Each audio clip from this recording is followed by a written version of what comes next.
मौत का कुआं। आज के आधुनिक दुनिया में इंसान ने कई चीजों का आविष्कार किया और विज्ञान के दम पर कई मुकाम भी हासिल किए हैं, पर इंसान अभी तक ये नहीं जान पाया कि मौत के बाद इंसान के साथ क्या क्या होता है।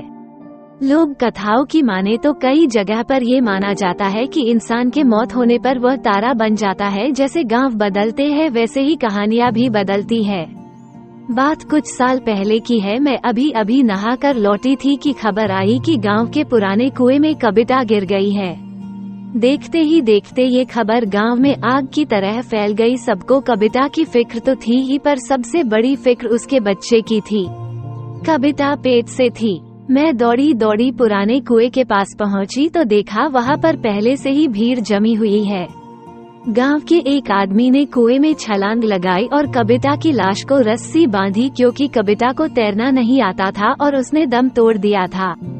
उस समय वह पेट से थी। पानी में गिरने के बाद वो चीखी होगी, चिल्लाई होगी, पर पुराने कुएं में कम ही लोग पानी भरने आते थे, क्योंकि कविता का खेत कुएं के बगल में ही था, इसलिए उसका इस कुएं पर आना जाना लगा रहता था। पहले भी कई बार वो इस कुएं से पानी भर चुकी थी, पर इस बार उसके किस्मत में कुछ और ही लिखा था। लोग कविता की लाश को ऊपर खींचने लगे।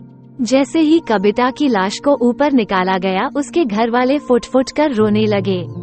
घर में नए मेहमान के आने की खुशी अब मातम में बदल चुकी थी। कविता का पति तो सुन्न होकर कविता की चेहरे को देख रहा था। ना ही वो रो रहा था और ना ही उसके आंख से आंसू आ रहे थे, तो बस बिना अपनी पलकें झपकाए कविता को देखते ही जा रहा था। कविता तो वैसे दुबली पतली ही थी, मगर पानी में ज्यादा देर रहने के कारण उसका शरीर फूल गया था। मैंने यह नजारा पहली बार देखा था। हालांकि मुझे डर लगना चाहिए था, पर मुझे डर नहीं लग रहा था। पर हाँ, एक अगल सी बेचैनी जरूर हो रही थी। पुलिस मौके पर पहुंची। उसने गांव वालों का बयान लिया और अंतिम संस्कार करने की इजाजत दे दी। पुराने कुएं वाले खेत में ही कविता का अंतिम संस्कार किया गया। मौत तो इंसान के हाथ में नहीं होती। शरीर से आत्मा कब निकल जाए किसी को पता नहीं चलता। कहते हैं अंतिम संस्कार करने के बाद इंसान की आत्मा को शांति मिलती है, मगर आत्मा खुद ही शांति न चाहे तो। उस रात ऐसे कई सवाल मेरे मन में उठने लगे। मैंने कई बार करवट बदली, पर मुझे नींद नहीं आ रही थी। पर वक्त के साथ साथ सब ठीक हो जाता है। उस हादसे को गुजरे हुए अब कई महीने हो चुके थे। एक बार एक मजदूर उस पुराने कुएं वाले खेत में काम कर रहा था। तभी उसे एक औरत के रोने की आवाज आती है। वो कुएं के पास जाता है। उसने देखा कि वो आवाज कुएं के अंदर से आ रही थी। जैसे ही वो कुएं के अंदर देखता है, अगले दिन उस मजदूर को तेज बुखार आता है। तेज बुखार से उसका शरीर तप रहा होता है। वो बार बार कहता रहा कि मेरे पास मत आओ, मैंने तुम्हारा क्या बिगाड़ा है, मुझे छोड़ दो। उस शाम उस मजदूर की मौत हो जाती है। गांव में अब पुराने कुएं का डर फैल जाता है। कविता की आत्मा अभी भी उस कुएं में है, ऐसी बातें गांव में शुरू हो जाती है। कविता के घर वाले भी कुएं के पास वाले खेत में खेती करना छोड़ देते हैं। ये सब सुनकर मुझे कुछ समझ नहीं आ रहा था। मेरे दादाजी के भी गुजरे कुछ ही महीने हुए थे और उनका अंतिम संस्कार तो हमारे घर के पीछे ही किया था। फिर मुझे कभी मेरे दादाजी क्यों नहीं दिखाई दिए। मेरे दादाजी कहते थे कि इंसान मरने के बाद कुत्ते का जन्म ले लेता है। इत्तेफाक से दादाजी के गुजरने के दूसरे ही दिन हमारे घर में कुत्ते का एक बच्चा लाया गया, जिससे कि घर की और खेती पर नजर रखी जाए। मन में सवाल फिर से उठने लगे। मुझे कई बार उस पुराने कुएं पर जाने की इच्छा हुई, पर डर के मारे कभी हिम्मत नहीं हुई। हालांकि हमारे घर तक आने का सबसे छोटा रास्ता उसी कुएं के पास से गुजरता था, पर ये सब होने के बाद हमने दूसरे रास्ते से आना जाना शुरू कर दिया। एक रात पिताजी बाजार से घर लौट रहे थे। आज उन्हें बहुत देर हो चुकी थी। बारिश का मौसम था, रात का अंधेरा और उसमें काले बादल। अचानक जोर से बादल गरजे और बारिश शुरू हो गई। पापा एक पेड़ के नीचे रुक जाते हैं और बारिश रुकने का इंतजार करते हैं। बारिश रुकने की बजाय और बढ़ रही थी।